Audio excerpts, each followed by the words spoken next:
Welcome, dear listeners. We now arrive at August 1979. We're about to take a deep dive into a truly fascinating period in Japan, a time defined by pretty significant cultural shifts and, well, the explosive birth of an industry that would soon reshape global entertainment. Our mission today is to cut through the noise, zoom in on the most intriguing developments, especially, within the rapidly evolving world of Japanese arcade games. We'll try to extract those surprising nuggets of knowledge that really show you what it meant to be well-informed back then, and perhaps how it subtly laid the groundwork for the world we live in today. It's an incredibly rich period, isn't it? August 1979 in Japan. It wasn't just about the pixels and joysticks. It was this broader cultural crescendo kind of bubbling with new ideas. Absolutely. So before we dive headfirst into the arcades, let's maybe set the stage a bit. What were the big shifts happening culturally, beyond the gaming scene that really stand out from our sources? Well, one of the most striking things was the burgeoning popularity of manga and magazines. Take Shinen Jump, for instance. It was already a huge cultural force. And while Akira Toriyama's famous Dr. Slump wouldn't technically debut until January 1980, the media buzz, the prep work for series like it, that was already building in late 79. This wasn't just about comics. It was about creating anticipation, a whole new kind of storytelling, really, that would eventually build these global franchises we know now. Right, so Japan was already kind of laying the foundations for what would become these massive cultural exports later on. And the music scene was evolving too, wasn't it? Something similar happening there. Precisely. City pop was really starting to take hold. You had artists like Tatsuro Yamashita, Maria Takeuchi, Yumi Matsutoya. They were defining this new, distinctly modern sound. This wasn't, traditional Japanese music at all. It was heavily influenced by American jazz and funk. It created something incredibly sophisticated, very urban. Even listening today, that optimistic kind of metropolitan vibe, it's still so strong. Yeah, it sounds like a real fusion of influences. Which actually brings us to a pretty remarkable international anecdote we found. Something about a new karaoke bar opening up in San Francisco. What was the deal with that? Ah, yes. This is such a perfect early glimpse of Japan's future as a global cultural powerhouse. This new karaoke bar in SF, it was specifically targeting Japanese tourists and residents. It was boldly promising Japan's spirit overseas. And it had some pretty advanced tech, like the Orchestra 2000 karaoke device, and get this, a large video projector that actually displayed the singer. Well, oh, really? Back then? Yeah. They even had someone called Yumiko Makimura as an assistant MC. So look, this isn't just a karaoke bar, right? It's an early signal, maybe a quiet one, but the signal of Japan transforming entertainment by blending tech and community. Sort of a blueprint for how they'd later export everything from anime to games. That's fascinating. A really cool snapshot of Japan's cultural reach starting to grow. But what about the news of arcade games in Japan? Yeah. The real ground zero for innovation in '79 was definitely the arcade scene itself. How are those invader ripples affecting things? Well, if you connect this back, the whole invader phenomenon was way more than just a game. It was actively reshaping Japanese society. Our sources show police investigations popping up looking into game machines because of concerns about juvenile delinquency. And there was this public debate raging about whether game centers were blurring the lines with coffee shops. People were genuinely calling for operators to manage things responsibly, especially with kids around. Right. Sounds like a bit of a moral panic kicking up. I remember seeing that Nintendo's president Yamauchi was out there actively defending TV games against these claims, saying they had a positive role. He was, yeah. Was there much truth to his defense, you think? Or was it mostly just necessary PR to protect the industry's image? It was definitely a crucial PR move, no doubt about it. But Yamauchi was also trying to articulate a vision for the industry, something beyond just a passing fad. He saw potential, that these games could be more than just a diversion, maybe even engaging or stimulating.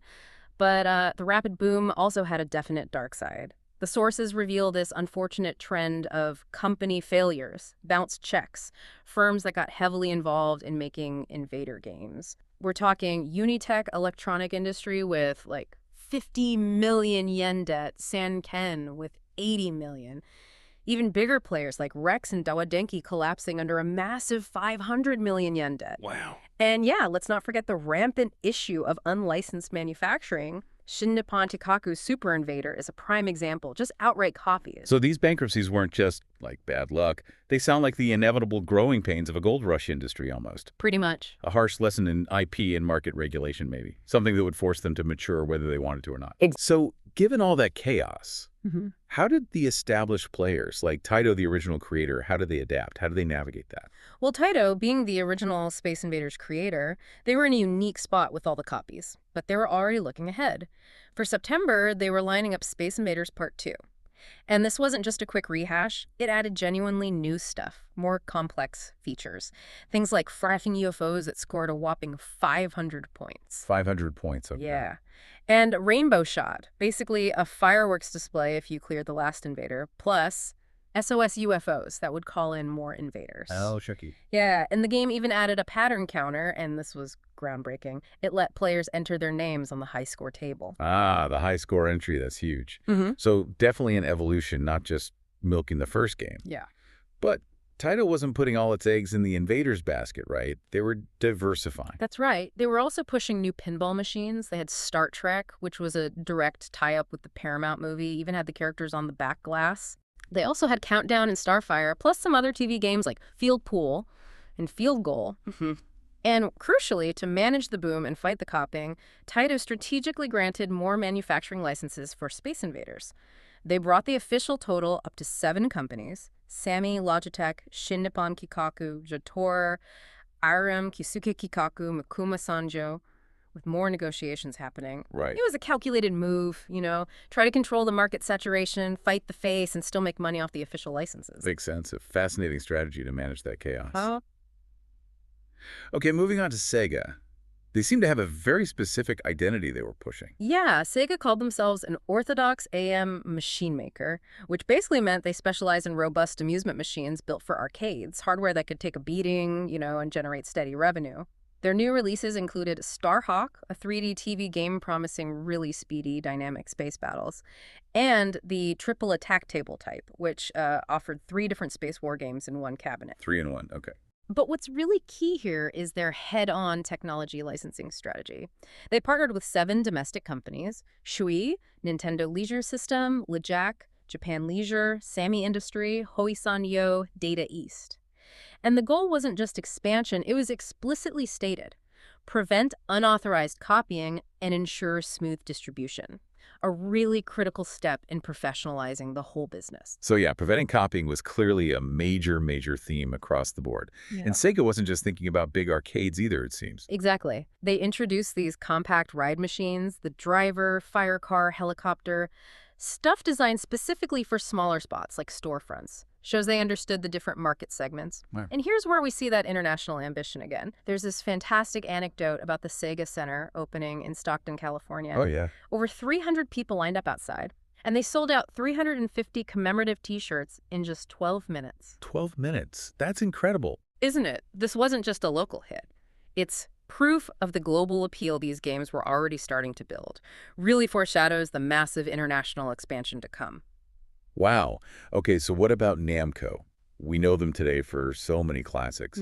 What was their approach back in August '79? Were they showing hints of that innovative spirit yet, or focused elsewhere? Namco definitely made a bold statement by test running Atari's enormous pinball machine, Hercules, in Ginza. Hercules, right. That thing was huge. Oh, yeah. Our sources note it was 2.4 meters deep, like the largest pinball machine of its kind. They also had their own pinball releases: Superman, Bombi, Saf Marine, plus something called a Table Super Play layout for tabletop pinball. So it shows they were still heavily invested in traditional amusement, even with the video game craze going full tilt.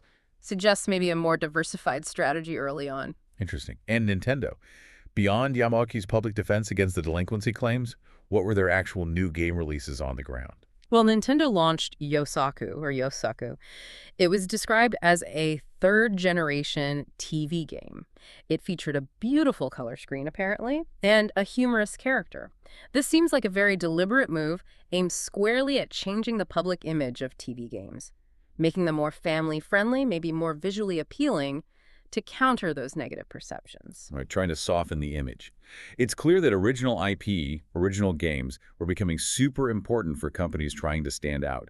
Universal sales seemed to take a really strong stance on this. They absolutely did. Universal's Galaxy Wars space TV game launched that August was explicitly pushed as an original product. Universal stated very clearly that it held the trademark and copyright rights, and they warned unequivocally against unauthorized copying. It was a loud public signal. IP rights are now critical. Companies needed to protect their innovations in this booming but often kind of lawless market. Definitely. So, okay, beyond the individual studios and their games, how are all these rapid changes impacting the wider industry? Not just the software, but the hardware, the infrastructure, the places people actually played. Yeah, that raises a crucial point. Mm. How do you actually protect your revenue in such a wild environment? Asahi Seiki's 720D coin selector is a perfect example. It sounds boring, but it was fundamental. It meticulously rejected fake 5 yen coins by checking the material, serrations, diameter, thickness, available for 100 yen and 50 yen coins, too. Ah, the coin mech. So Yeah, important. exactly. And we also saw Ginza Shokai's Spark Noiser. This was a device designed to stop game machines from malfunctioning because of the high voltage discharge from those electronic lighters people carried. Oh, right. Static discharge messing things up. Precisely.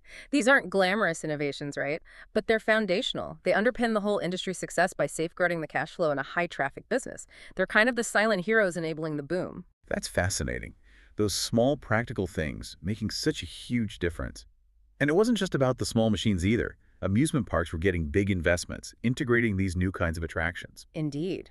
Nagashima Spa Land introduced rides like Rock and Roll, Saturn, and Telecombat. Takarazuka Family Land was building a space coaster for indoor spaceflight simulation. But one really stood out, didn't it? Tojo Lakeland's The Loop Coaster. What was special about that one? Right. Tojo Lakeland's coaster launched that month, and it boasted this unique backwards loop. Backwards loop, wow. Yeah. And they claimed it was one of the largest coasters globally. They were specifically trying to attract younger crowds. It really shows the integration of arcade-style thrills and big ride attractions creating these larger entertainment complexes. Games were becoming just one part of a bigger day out. And that leads us right to the heart of it. The game centers themselves. Where people actually played these things, we can sort of take a virtual tour of a few specific places from the sources, get a real feel for the atmosphere. Let's do it. What was Joyland Tatamachi in Kanazawa like? Okay, Joyland Tatamachi opened in June. It had a dedicated game corner on the first floor and then a Joy House game cafe upstairs. It apparently had a bright atmosphere, lots of TV games, especially those table units, appealed strongly to students and young salarymen, stayed open pretty late, and the owner, Hiroshi Tanioka, specifically emphasized maintaining a sound environment, which again reflects that industry awareness, that need to manage public perception. Right, consciously trying to avoid that seedy image. Yeah. And Silk Hat in Kawasaki. That sounds like it was absolutely massive. Oh, it was one of Japan's largest. It expanded to over 200 tsubo. That's roughly 660 square meters, maybe 7,000 square feet. Huge. Wow. They did it by adding an invader shop right next door. And its manager, a guy named Miniyama, famously stated they had a strict no stopping machines policy, keep them running. And they prioritized customer service staff greeting people with irashimasu, welcome, and arigatou gozaimashita, thank you. Ah, proper service. Yeah. This wasn't just about cramming machines in, it was about professional, customer-focused operations. Setting a new standard, really. You mentioned Kawasaki, and the sources really paint a picture of that whole scene. What was the overall vibe like there? Kawasaki's arcade scene sounds pretty vibrant. Apparently a stark contrast between the busy daytime and the slightly desolate neon-lit nights. The game centers were like beacons of activity then, attracting a largely working-class crowd. We see mentions of other specific spots too, like Invader Capsule Asahi and Game Corner Fun City.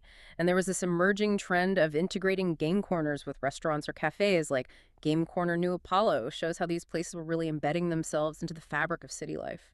Okay, so pulling this all together, what does it all mean? August 1979 in Japan was this incredible melting pot, wasn't it? Cultural shifts, a rapidly maturing arcade industry. You had manga and city pop shaping daily life on one hand. On the other, game companies battling copycats, dealing with delinquency concerns, but also innovating at this breakneck speed. The industry was clearly learning how to handle its newfound popularity. You see successes like Space Invaders Part 2, these ambitious international expansions, and we saw how even small things like a better coin selector could have a really big impact. This deep dive shows us not just the games, but the whole complex ecosystem, social, business, technological, that grew up around them. It really is striking how the challenges and the solutions from this specific moment, that drive for originality, the need for tougher hardware, the integration into bigger entertainment venues, how it all laid the groundwork for the global giants and technologies we take for granted today. These seemingly small decisions, these little innovations, they had massive ripple effects down the line.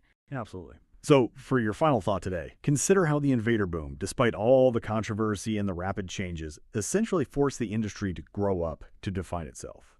What might be the invisible societal shifts or maybe technical innovations happening right now that, like those detailed coin sorters or the anti-copying measures of 1979, are subtly but profoundly shaping the next wave of entertainment? Something to mull over.